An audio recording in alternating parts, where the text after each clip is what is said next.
Friends, അപ്പോൾ നിങ്ങളുടെ വീട്ടിൽ ഇൻവെർട്ടർ ഉണ്ടെങ്കിൽ ഈ ഒരു ലൈറ്റ് കത്തുണ്ടെങ്കിൽ തീർച്ചയായും ഒന്ന് ശ്രദ്ധിക്കണം. ഈ ലൈറ്റെല്ലാം ശ്രദ്ധിക്കേണ്ടത്. ഈ ലൈറ്റിൽ എന്താണ് എഴുതിയിരിക്കുന്നത്, ഇത് ചെക്ക് വാട്ടർ എന്ന് പറഞ്ഞാൽ ഒരു ലൈറ്റാണ് ബ്ലിങ്ക് ചെയ്തുകൊണ്ടിരിക്കുന്നത്. അപ്പോൾ നമ്മൾ ആ ബാറ്ററിയാണ് നമ്മൾ ശ്രദ്ധിക്കേണ്ടത് കേട്ടോ. ഈ ബാറ്ററിയിൽ ഈ ലെവൽ, വാട്ടർ ലെവൽ ഇങ്ങനെ കാണിക്കുന്നുണ്ടോ? ഇപ്പോൾ അത്യാവശ്യം നല്ല രീതിയിൽ തന്നെ ഇതിൽ വാട്ടർ ലെവൽ ഉണ്ട്. അതായത് വെള്ളം കുറവൊന്നുമില്ല. പക്ഷേ കുറവല്ലാത്തപ്പോഴും ഇതെന്തിനാണ് ഇങ്ങനെ കാണിക്കുന്നത് വെച്ച് കഴിഞ്ഞാൽ ഇതൊരു പുതിയ ഇൻവെർട്ടറാണ്. പുതിയ ഇൻവെർട്ടർ എന്ന് പറഞ്ഞാൽ ഒരു 6 മാസമായി കഴിഞ്ഞ് കഴിഞ്ഞാൽ ഈ ഒരു ബീപ്പ് സൗണ്ട് ഒരു അഞ്ച് പ്രാവശ്യം ബീപ്പ് സൗണ്ട് വരും. അതിനുശേഷം ഈ ഒരു ഇൻഡിക്കേറ്റർ കത്തും കേട്ടോ.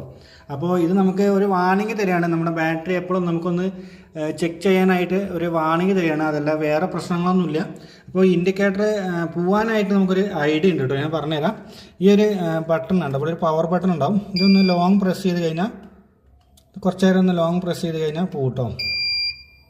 കഴിഞ്ഞു, ഇത്രേ ഉള്ളൂ. അപ്പോൾ ആ ഒരു ലോങ് പ്രസ് ചെയ്ത് കഴിഞ്ഞാൽ ഇൻഡിക്കേറ്റർ സ്റ്റോപ്പ് ആവുന്നതാണ്. അതേപോലെ ഒരു 6 മാസം കഴിഞ്ഞാൽ വീണ്ടും ഇതേപോലെ തന്നെ ഒരു ബീപ്പ് സൗണ്ട് 5 പ്രാവശ്യം വന്നിട്ട് ഇത് ഓഫായി പോവുകയും ചെയ്യും കേട്ടോ. അല്ല, ഓഫാവില്ല, ഇതിന് ഇൻഡിക്കേറ്റർ കത്തും. അപ്പോൾ നമ്മൾ വീണ്ടും നമ്മൾ വാട്ടർ ലെവൽ ഒന്ന് ചെക്ക് ചെയ്യുക. അപ്പോൾ ബീപ്പ് സൗണ്ട് വന്നില്ല, ലൈറ്റ് കത്തിയില്ല എന്ന് വെച്ചിട്ട് നമ്മളിത് നോക്കാതിരിക്കരുത്. അപ്പോൾ എപ്പോഴും നമുക്ക് ഇത് ശ്രദ്ധിക്കണം. ഇല്ലെങ്കിൽ ബാറ്ററി കേടാവും. അതേപോലെ തന്നെ കറണ്ട് ബില്ല് നല്ല രീതിയിൽ തന്നെ വർദ്ധിക്കും കേട്ടോ. അപ്പോൾ ഒരു ഇൻഫർമേഷൻ നിങ്ങൾക്ക് ഇഷ്ടപ്പെട്ട് കഴിഞ്ഞാൽ തീർച്ചയായും ചാനൽ സബ്സ്ക്രൈബ് ചെയ്യുക. തൊട്ടടുത്തുള്ള ബെല്ലൈക്കൺ ഒന്ന് എനേബിൾ ചെയ്തിടുകയാണെങ്കിൽ ഞാൻ ഇടുന്ന വീഡിയോ നിങ്ങൾക്ക് നോട്ടിഫിക്കേഷനായിട്ട് ലഭിക്കും കേട്ടോ.